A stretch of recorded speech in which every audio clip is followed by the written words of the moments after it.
नमस्कार। आज हम पढ़ेंगे ऋग्वेद, यजुर्वेद, सामवेद, अर्थवेद के बारे में। ऋग्वेद के बारे में मैंने पहले बता दिया है। अब इनमें क्या क्या होता था, क्या इनमें छंदों का प्रयोग होता था, या क्या इसमें भी सूक्त लिखे गए थे, या अनुष्ठान होते थे, यज्ञ होते थे, तो इन वेदों में क्या क्या होता था उनके बारे में समझते हैं। तो हरियाणवी टीचिंग चैनल में आपका स्वागत है।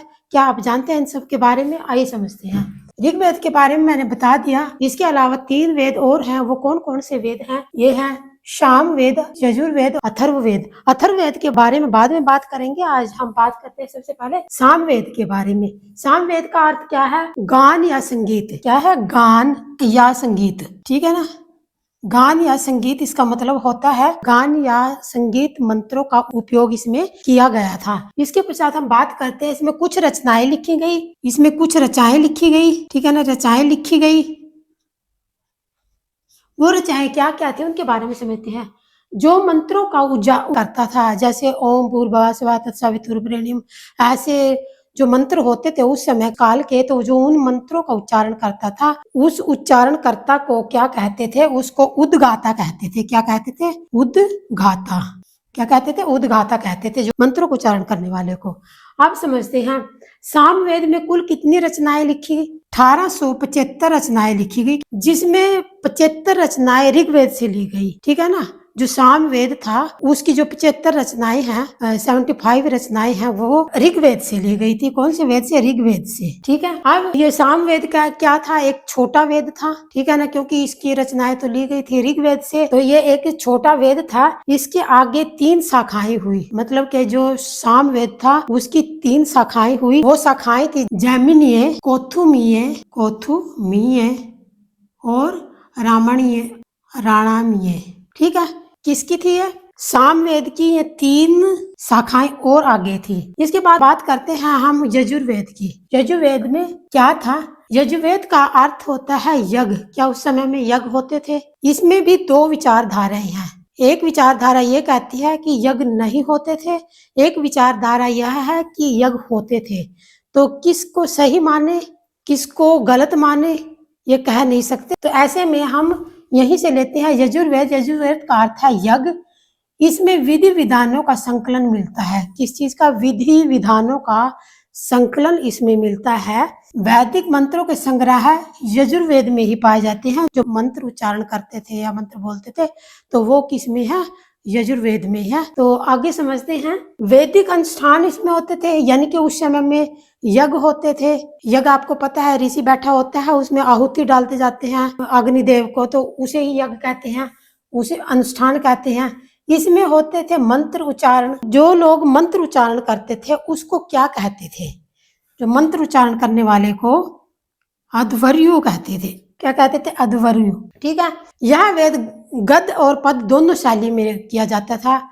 गद्य और पद दोनों शैली में। तो गद्य में क्या होता था? गद्य में जो व्याकरण के नियमों का उपयोग होता है, जबकि पद में क्या होता है? यह ऐसी शैली है जिसमें लय आती है, छंद आते हैं, दोहे आते हैं। तो पद शैली वो है, और गद्य में कोई संस्मरण वगैरह जो निबंध लिखते हैं वो गद्य शैली है, और जो पद्य शैली है उसमें कविताएं वगैरह आती हैं। तो आगे समझते हैं।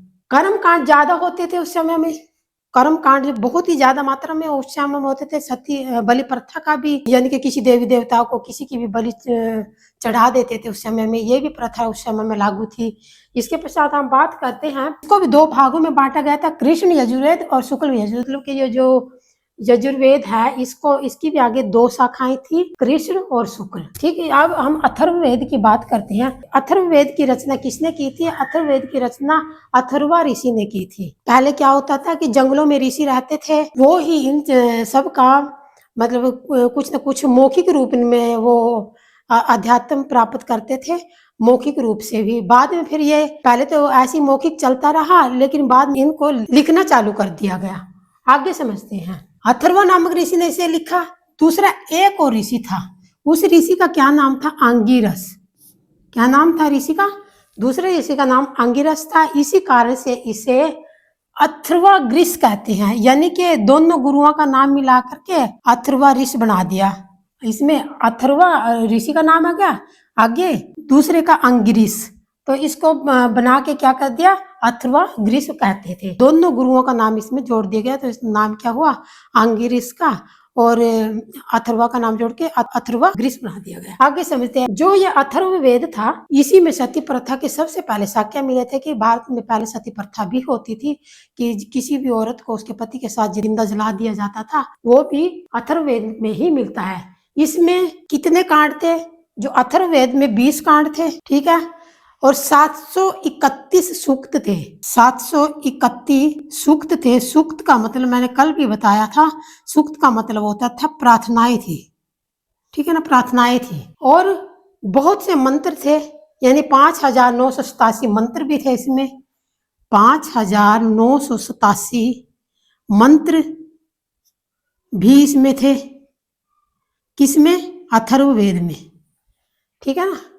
अगर हम इसकी लिपि की बात करें तो लिपि ब्रह्मी लिपि में यह लिखा गया था, ठीक है ना। लगभग 1200 मंत्र जो थे ऋग्वेद से इसमें लिए गए थे, जो कि भौतिकवाद पर आधारित थे। इसमें आयुर्वेद के लिए उस समय मतलब आयुर्वेद होता था, उसके लिए इसमें विज्ञान शब्द का पहली बार प्रयोग किया गया था। अच्छा, एक बात हो रहा है इसमें ज्यादातर जादू टोने ये बहुत होते थे उस समय में। जादू टोने, मूल मंत्र, ये सब उस समय में बहुत मात्रा में मिलते थे। आर्य अनार्य सभ्यता और संस्कृति का पता भी हमें इसी अथर्ववेद से प्राप्त हुआ, ठीक है।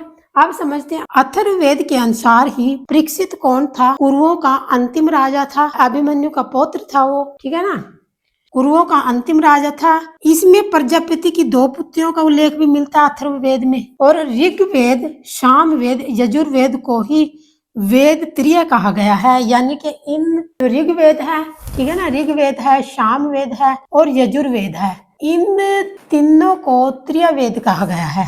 अथर्ववेद को इसके अंदर नहीं रखा गया है। तो आज की वीडियो कैसी लगी? जय हिंद।